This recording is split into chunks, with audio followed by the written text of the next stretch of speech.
Question 19 में कहता है आपका a wholesaler supply 30 stuff dolls each week day to various shops. अलग अलग शॉप को हर वीक डे में वो कितनी 30 डॉल सप्लाई करता है।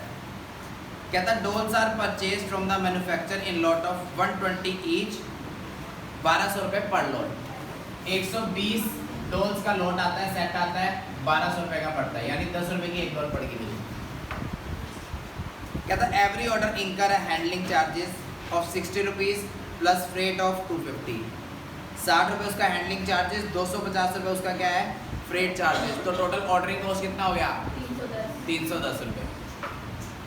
ठीक है, ये एक ऑर्डर का खर्चा कितना है 310, 250 रुपये उसका फ्रेट का खर्चा, हैंडलिंग चार्जेस मतलब वो यहाँ पे आएगा, उसको कोई केयर करने के लिए, उसको कोई संभालने के लिए हर बार कोई होना चाहिए हैंडल करने के लिए। तो मेरी ऑर्डरिंग कॉस्ट आ गई पर ऑर्डर 310 रुपये।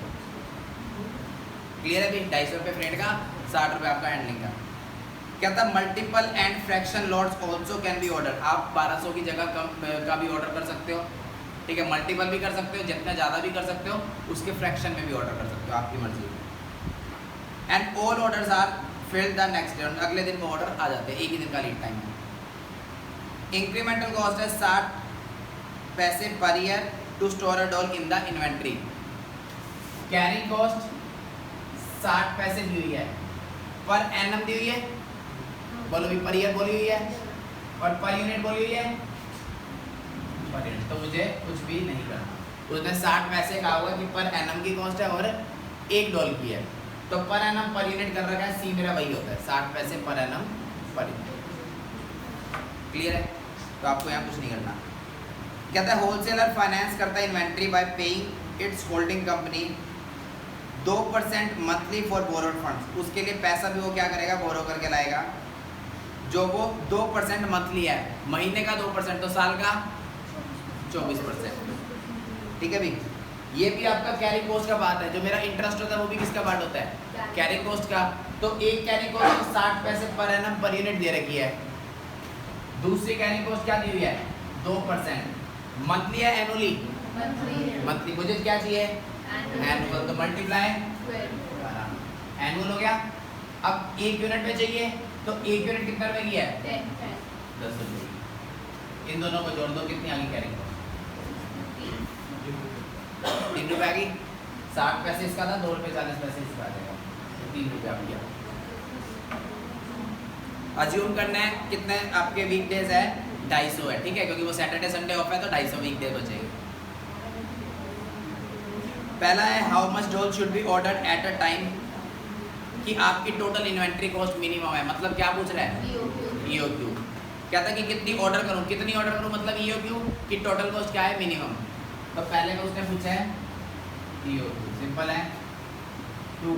ये बताओ भी एनुअल कंजम्पशन कितनी है 75। एक दिन में कितनी बिक्री है 30, तो पूरे साल में दिन कितने हैं 250 बोले हुए हैं, तो ए आपका आ जाएगा 30 मल्टीप्लाई 250, वो आपका दिया हुआ है 310, सी आपकी आ गई 3, निकाल दो वीडियो को।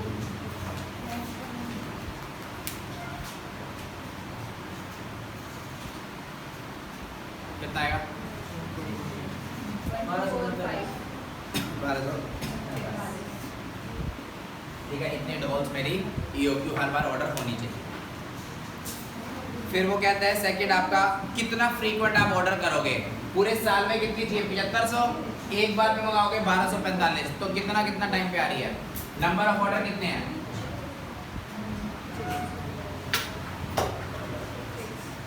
7700 डिवाइड बाय 1245, साल में कितने ऑर्डर करोगे 6। अब बताओ भाई आपको साल में 6 ऑर्डर करने हैं, तो एक ऑर्डर से दूसरे ऑर्डर के बीच कितने दिन का गैप आ गया 360 डिवाइड बाय 6 कर दो या 365 डिवाइड बाय 6 कर दो। बात क्लियर है, यहाँ पे 250 मत कर देना, क्योंकि मेरे को जो ऑर्डर की मेरी जो सेल है वो कितने दिन हो रही है 250 दिन, लेकिन जो ऑर्डर की फ्रीक्वेंसी है उसमें तो पूरा 360 लेना पड़ेगा, क्योंकि सैटरडे संडे भी आपके किस में काउंट होंगे उस पीरियड में।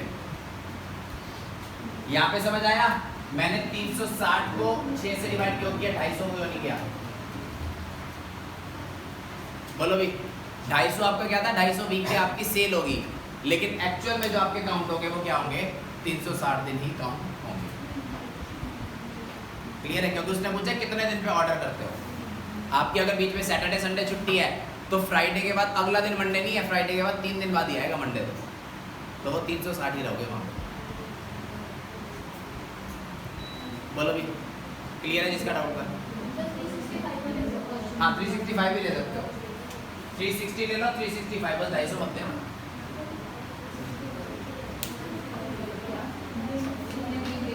बोलो भी, क्लियर है? अगला डाउट देखना आपका क्वेश्चन नंबर 20, इसमें जो आपके टीचर है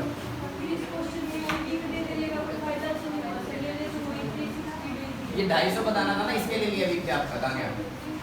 250 के लिए दिया वीक डे पर। सेल मेरी 250 दिन है ना, ये थोड़ा साल में 250 दिन है।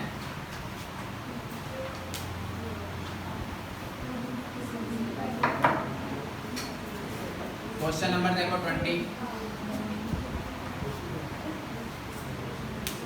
20 कहता है ABC plumbing supply company stock करती है 1000 of plumbing items to regional plumbers, contractor and retailer. Mister X या है जनरल मैनेजर, वो कहता है how much money could be saved annually if EOQ were used instead of firm's present rules. कहता है अभी तो हम 1000-2000 कैसे भी ऑर्डर कर देते हैं, हम 1000-2000 की जगह क्या लाना चाह रहे हैं? पॉलिसी अडॉप्ट, ईओक्यू की अडॉप्ट करना चाह रहे हैं।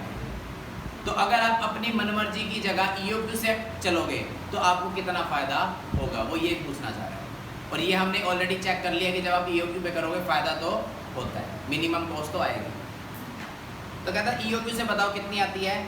उसने मिस्टर वाई को इंस्ट्रक्ट किया अपने कॉस्ट अकाउंटेंट को कि आप एनालिसिस करके बताओ मटेरियल का कि क्या हमारी सेविंग ईओक्यू पे जाने से होगी या नहीं होगी। ठीक है, और नीचे आपको क्या दिया हुआ? डेटा दिया हुआ। देखो भाई, एनुअल डिमांड कितनी है? 10,000। प्रेजेंट ऑर्डर अभी मैं कितने का ऑर्डर कर रहा हूँ? 400 का। अभी मेरी ऑर्डर क्वांटिटी कह लो इसको 400। अभी मैं 400 करके ऑर्डर करता हूँ। Carrying cost 4 rupees per unit per annum दी हुई है। ऑर्डरिंग कॉस्ट 55 रुपये पर आवर। बोलो भी, क्लियर है? आपको क्या कंपेयर करना है? एक तो इस 400 के लेवल पे बताना है और दूसरा हमारे ईओक्यू के लेवल पे। और आपको ये प्रूव करके दिखाना है कि आप 400 करके ऑर्डर कर रहे हो, अगर इसकी जगह ईओक्यू पे ऑर्डर करोगे तो क्या पड़ेगा? सस्ता पड़ेगा। क्लियर है? तो पहले तो ईओक्यू निकालते हैं। 2AO अपॉन में कितना गया? 524। ठीक है। ईओक्यू कहता है कि कितने यूनिट्स का ऑर्डर करो? 524 का। अभी हम एट प्रेजेंट कर कितने करे हैं? 400 का। तो मैं दोनों को क्या कर लूँगा? कंपेयर। 524 400। परचेज कॉस्ट तो उतनी है, डिस्काउंट तो है नहीं। मैं चाहे 524 करके खरीदूँ, चाहे 400 पूरे साल भर में खरीदने तो कितने हैं? 10,000 ही। तो परचेज कॉस्ट तो दोनों में क्या रहेगी? सेम। तो मैं इग्नोर करके चल सकता हूँ। मुझे दो को कंपेयर करना है, ऑर्डरिंग कॉस्ट और कैरिंग कॉस्ट को। पहला ऑर्डरिंग कॉस्ट, जब मैं 525 करके ऑर्डर करूँगा, साल में कितने ऑर्डर होंगे? करना जल्दी डिवाइड। 99 और एक ऑर्डर का खर्चा 55 रुपये। तो ऑर्डरिंग कॉस्ट कितनी होगी? 104। क्लियर हुआ अभी? जब मैं 400 करके ऑर्डर कर रहा हूँ तब मेरे साल में कितने ऑर्डर हो रहे हैं? 25। क्वांटिटी कम है तो ऑर्डर का साइज बढ़ जाएगा। 25 इंटू में 55 कितने आ गए? 1375।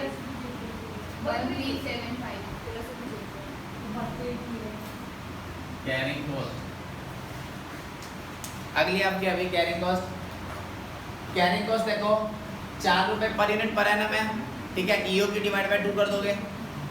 524 का मेरा साइज है, डिवाइड बाय 2 मल्टीप्लाई में 4 कितना आ गया? 1048।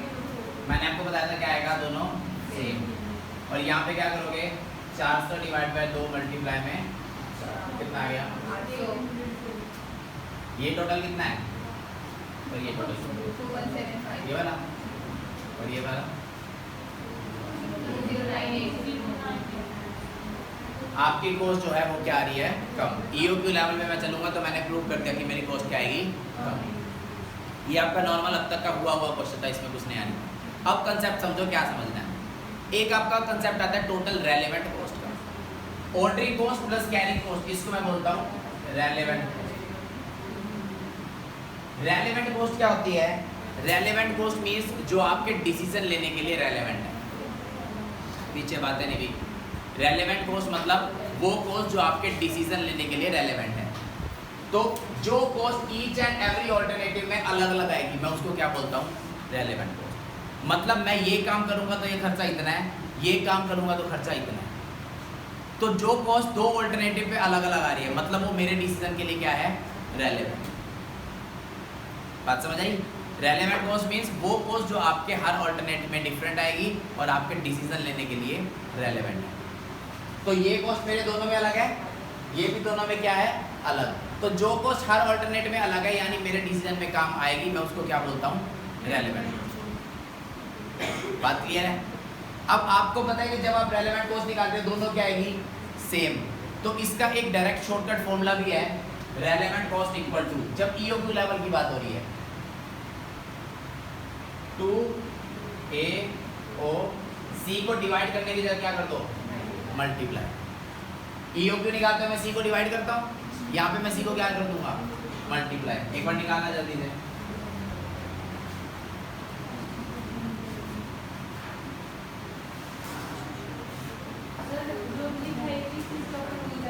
Relevant cost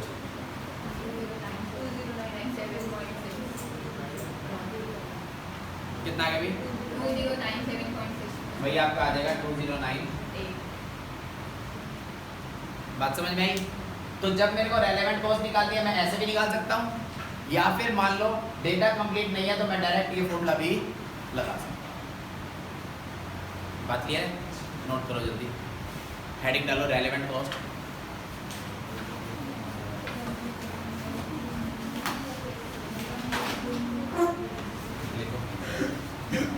relevant cost means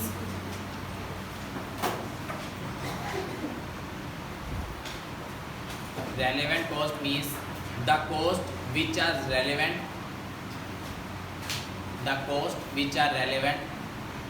for decision making purpose, cost which are relevant for decision making purpose, that is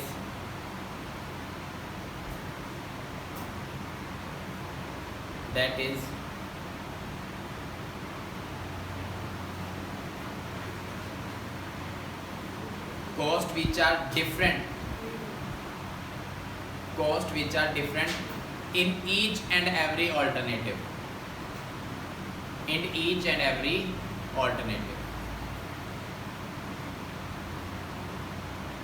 जो कॉस्ट हर अलग अलग ऑल्टरनेट में डिफरेंट आएगी दैट इज रेलेवेंट कॉस्ट। नीचे लिखो relevant cost equal to ordering cost plus carrying cost. Total लिख लेना, total ordering cost plus total carrying cost.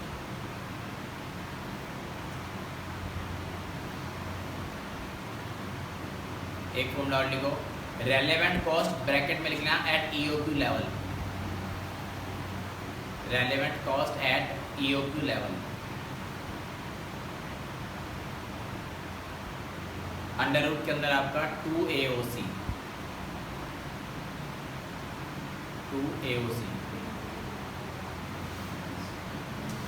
बात क्लियर है? तो किसी भी क्वेश्चन में अगर वो रेलेवेंट कॉस्ट पूछता है, रेलेवेंट मतलब ऑर्डरिंग प्लस कैरिंग का टोटल मांग रहा है, और अगर आपको ईओक्यू पे निकालनी है तो आप डायरेक्ट फॉर्मूला लगा के भी निकाल सकते हो अगर उसने अलग अलग नहीं मांगा है।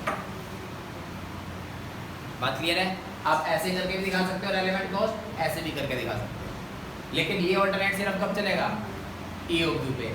ये तरीका आपका कहीं मर्जी लगा। बोलो ये बात क्लियर है यहाँ तक? अब आगे स्टार्ट करते हैं, इसको नोट कर लो, करना है तो जल्दी हो गया भी। देखो क्वेश्चन नंबर 25 देखना,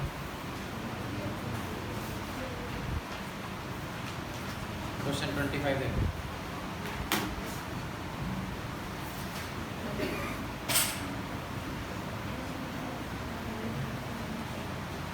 25 कहता है quarterly production of a product which has a study market is 20,000।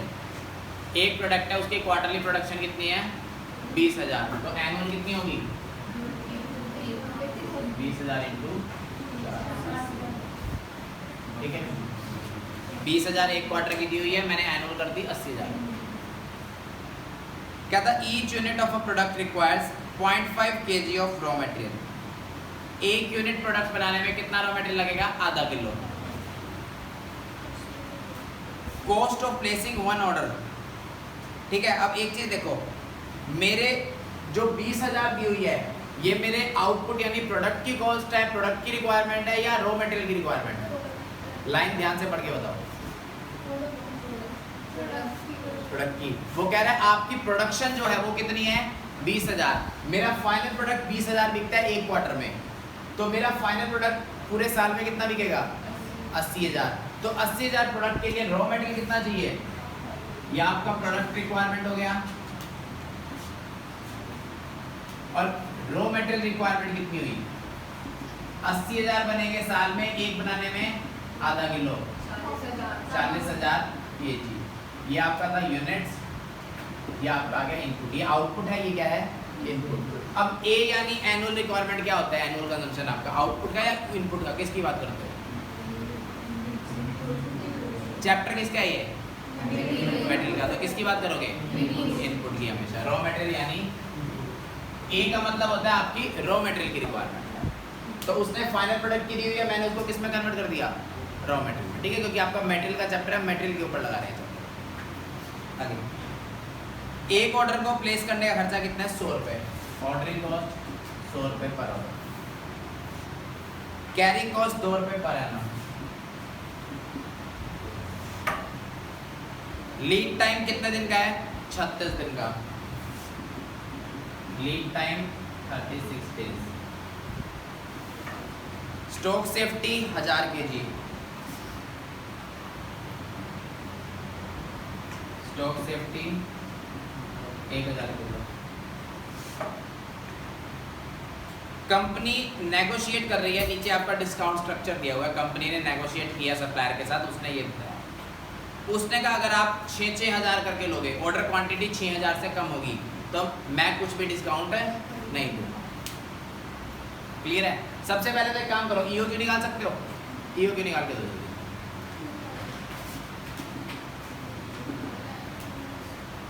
एक बार ईओ क्यों निकाल दो।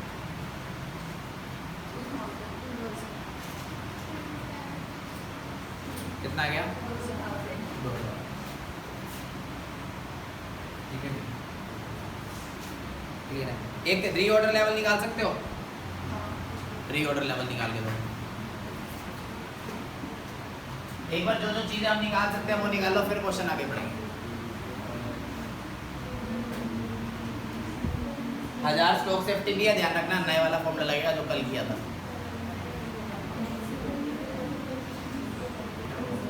रीऑर्डर लेवल का फॉर्मूला बोलना, स्टॉक सेफ्टी लेवल प्लस में normal consumption multiply normal lead time. कल हमने किया था, मैक्सिमम नहीं दिया क्वेश्चन में तो मैं नॉर्मल भी ले सकता हूँ, ठीक है। स्टॉक सेफ्टी था 1000 का, प्लस में समझ लो भी ध्यान से, आपके पूरे साल भर की रिक्वायरमेंट कितनी है 40,000, ये नॉर्मल कंजम्पशन आती है एक दिन की, तो 40,000 डिवाइड बाय 365, और कितने दिन का चाहिए 36 दिन का। 40,000 की रिक्वायरमेंट 365 दिन की है, तो 36 दिन की कितनी होगी वो आ जाएगी, और 1000 मैं मेंटेन करके चलता हूँ, ये आपका आ जाएगा। ये कोई 360 ले लो, नीचे 65 ले लो, कुछ भी ले लो, 360 ले लो, जिसमें देखो कैलकुलेशन के ऊपर है, जहाँ पे आपकी कैलकुलेशन इजी बनती है 360 में वो 360 लेगा, जहाँ पे इजी बनेगी 365 में वो 365 लेगा। आपके पास एग्जाम में इतना टाइम नहीं है कि आप दोनों चेक करोगे, आप जो मर्जी ले सकते हो, असम्पशन डाल देना अगर 360 लोगे, ठीक है। थोड़ा सा क्वेश्चन आंसर आगे पीछे आ जाएगा, कोई बड़ी बात नहीं, अपनी असम्पशन लो और आंसर करो। क्लियर है? यहाँ तक समझ आई? अब ध्यान से समझना, मेरे को पूरे साल भर में रिक्वायरमेंट है 40,000 की, मैं ऑर्डर कब करता हूँ जब 5,000 पहुँच जाता है, और कितने का करता हूँ 2-2 हज़ार का। और ये सब मेरा बाकी डेटा दिया हुआ है। अब मैं ये डेटा डाल रहा हूँ, ये डेटा काम का नहीं है। क्लियर? अब उसकी रिक्वायरमेंट देखो, उसकी शेड्यूल क्या दिया हुआ है। कहता है अगर आप 6-6 हज़ार करके खरीदोगे, मेरा ईओक्यू तो क्या कहता है 2-2 हज़ार करके खरीदो, कॉस्ट क्या आएगी सबसे कम। यहाँ तक बात समझ आई? ईओक्यू कहता है 2000 खरीदोगे तो कॉस्ट सबसे कम आएगी, लेकिन ये कहता है कि डिस्काउंट की बात नहीं होगी, तब ये पॉइंट है। अगर डिस्काउंट मिल गया तो हो सकता है कॉस्ट मेरी ज़्यादा भी आ जाए। अब वो क्या कहता है, कहता है आप 6000 तक लोगे यूनिट तो हम डिस्काउंट नहीं देंगे। 6 से 8000 लोगे तो डिस्काउंट कितना है 400 रुपये। 8 से 16000 पे 2000, 16 से 30 पे 3200 और 30 से 45 पे 4000। इस तरह आपको डिस्काउंट मिलेगा। अब उसकी रिक्वायरमेंट क्या है वो समझो। सबसे पहले तो क्या निकालना है, रीऑर्डर पॉइंट, रीऑर्डर लेवल निकालना है। उसने बोला हुआ है कि एक महीने में कितने दिन मानने हैं 30 दिन, तो साल में कितने हो गए 360, महीने के 30 तो 60 के 360, तो 360 अज्यूम करके पहला आंसर आपका आ जाएगा 5000। बोलो भी क्लियर है? ठीक है, उसने कहा महीने के 30 मानो, साल के हो गए 360, मैंने रीऑर्डर लेवल निकाल दिया, कितना आ गया 5000। पहली बात। सेकंड कहता है एक स्टेटमेंट बनाओ जिसपे आपकी टोटल कॉस्ट आए, प्रोक्योरमेंट की भी, स्टोरेज की भी, डिस्काउंट के बाद, टू प्लेस 1, 2, 4 और 6 ऑर्डर। 1, 2, 4 और 6 ऑर्डर। उसने कहा कि एक स्टेटमेंट बनाओ, अगर मैं पूरे साल भर का 1 ऑर्डर करूं, पूरे साल भर में 2 ऑर्डर करूं, पूरे साल भर में 4 या पूरे साल भर में 6 ऑर्डर करूं, तो मेरी टोटल कॉस्टिंग पे क्या इफेक्ट पड़ेगा। बात क्लियर? अब आपको ये 4 करके दिखाने हैं, 4 ऑर्डर। मैं पूरे साल भर में एक ही ऑर्डर करूंगा तो कितने यूनिट्स का करूंगा 40,000 रिक्वायरमेंट है, सारा का सारा एक ही बार। ये मेरा आ गया ऑर्डर साइज। अगर साल में 2 करता हूं तो 20-20 के 2, साल में 4 करूं तो 10-10 के 4 ऑर्डर, और 6 करूं तो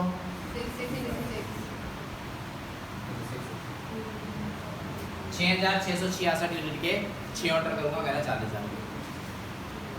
यहाँ तक बात समझ आई?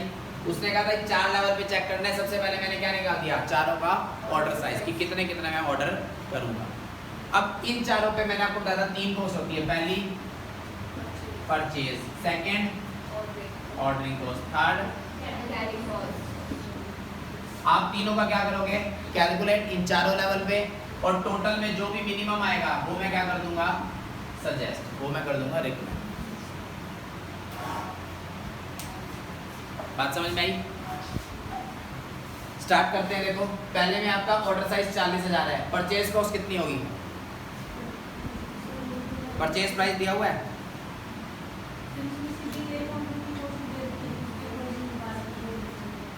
देखो अभी क्वेश्चन में परचेज प्राइस दिया हुआ है। एक बार क्वेश्चन रीड करो जल्दी से।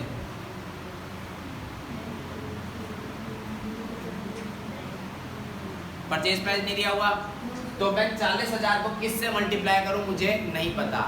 एक काम मैं और कर सकता हूं, इसका एक ऑल्टरनेट और है, ध्यान से समझना। मेरे को चारों के अंदर परचेज प्राइस तो सेम ही लेना था, डिस्काउंट अलग अलग लेस होता बस। तो मैं परचेज प्राइस ना लेके सीधा क्या कंसिडर कर लूं डिस्काउंट, और जो डिस्काउंट आएगा वो इन दोनों के टोटल से क्या कर दूंगा लेस कर दूंगा।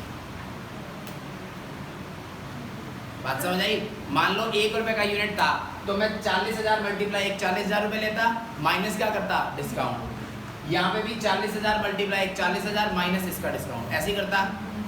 अब आपको परचेज प्राइस दिया नहीं तो आप कॉमन चारों का क्या निकाल दो 40,000 बाहर, चारों का क्या कंसिडर कर लो डिस्काउंट, और वो इसमें से लेस कर दो। दिया होता तो परचेज प्राइस लेके फिर डिस्काउंट लेस कर देते हैं। सीधा कर सकते हो क्योंकि परचेज प्राइस कॉमन है, वैसे ही बाहर होना है।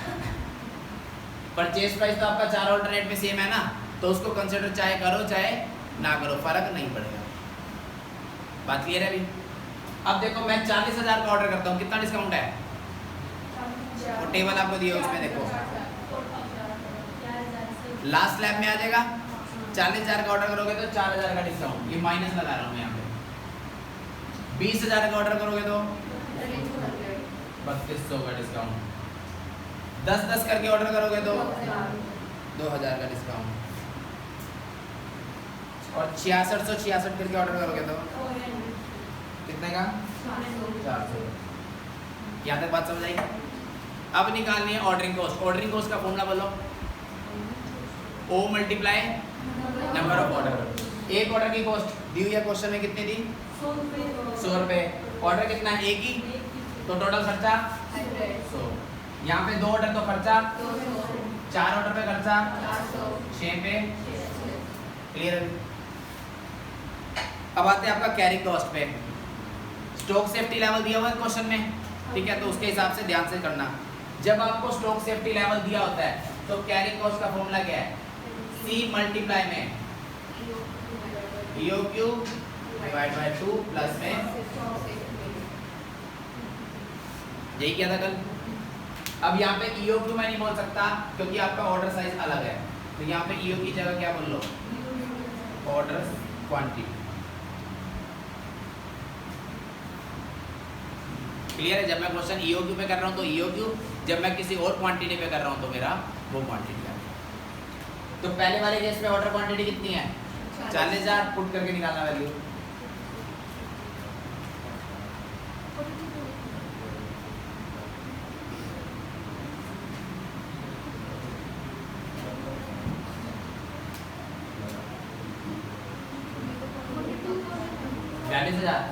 सारा करके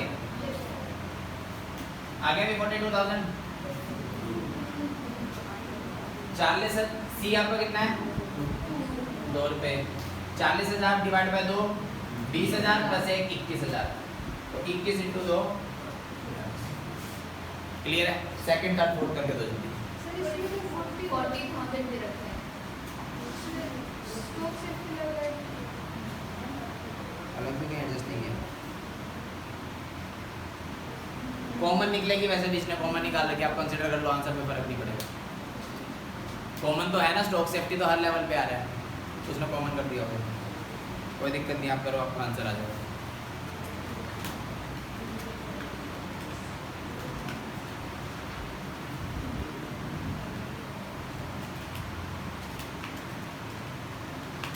अगला बताओ अभी।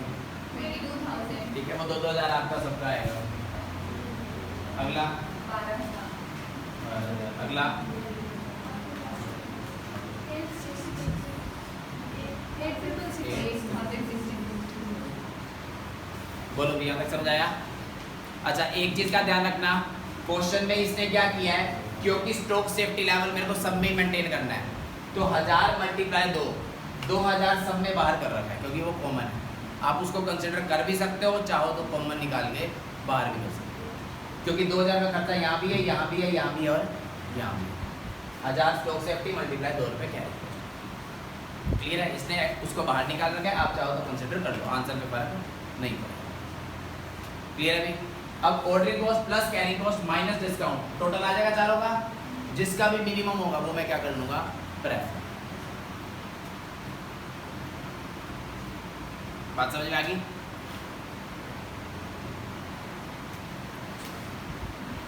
बताना कौन सा बेटर आ रहा है चारों में से? लास्ट वाला, लास्ट वाला आपका बेस्ट ऑप्शन। ठीक है, लास्ट वाले में डिस्काउंट थोड़ा है, ठीक है, लेकिन कैरिंग कॉस्ट भी आप देखो काफी कम है। अब 4,000 रुपए के डिस्काउंट के लिए 8 की जगह 42,000 का खर्चा नहीं कर सकते। क्लियर है? यहाँ पे 400 का डिस्काउंट है, यहाँ 4,000 का, तो 3600 रुपए एक्स्ट्रा मिल रहा है, कॉस्ट देखो कितनी ज्यादा बढ़ गई। बात समझ में आई? थर्ड पॉइंट कहता है EOQ में भी इसको करके दिखाओ। EOQ में भी कर लें। 5वां 4 आपके बनाए थे, 5वां मैंने बना दिया EOQ लेवल।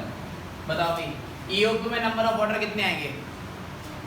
EOQ 2000 का था, यहाँ पे मैंने लिख दिया 2000। नंबर ऑफ ऑर्डर 20 हो गए, 20।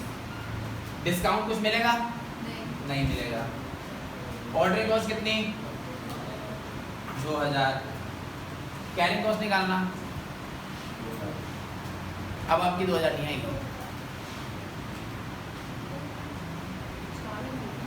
कितनी आ रही है? दो स्टॉक सेफ्टी वाली आ गई। एक चीज ध्यान रखना भी, एक बात ध्यान से सुनो, नोट करवा दूंगा अभी। EOQ लेवल पे मेरी ऑर्डरिंग कॉस्ट और कैरिंग कॉस्ट क्या आती है? सेम। हमेशा EOQ लेवल पे ऑर्डरिंग और कैरिंग क्या आती है? सेम। लेकिन इस ऑल्टरनेटिव में अलग क्यों होगी? इसके अंदर 2000 किसका है? स्टॉक सेफ्टी वाला। तो अगर मैं वो 2000 बाहर कर दूं तो 2 और 2 अब सेम है 4। बात समझ में आई? EOQ लेवल पे आपकी ऑर्डरिंग और कैरिंग सेम होती है, लेकिन इसमें स्टॉक सेफ्टी का भी 2000 आया हुआ। तो ये चीज ध्यान रखना, भी नोट करवा देता हूँ इसको। तो 4 और 2 6000 माइनस 0 कितनी आ गई मेरी यहाँ? 6000। ऊपर वाले में कितना था? इससे ज्यादा आ रहा था ना, तो ये प्रेफर कर लो।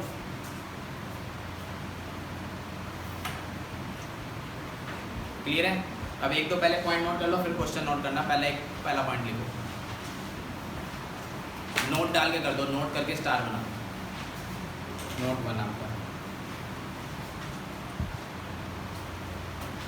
At EOQ level, our total ordering cost and total carrying cost,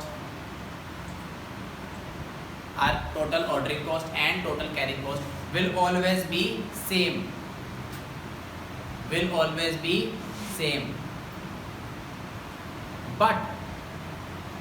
But if stock safety level is given, then they can be different. अगर क्वेश्चन में आपको स्टॉक सेफ्टी लेवल गिवन है तो वो दोनों अलग अलग हो सकती है। ब्रैकेट में लिख देना, refer question number 25।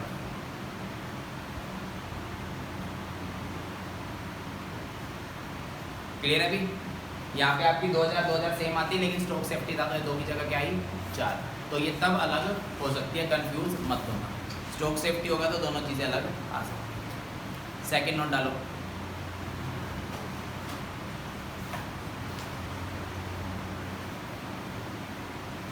our total cost will always be lower at EOQ level. Our total cost will always be lower at EOQ level, except in case of discount. Any other alternative can also be lower than EOQ.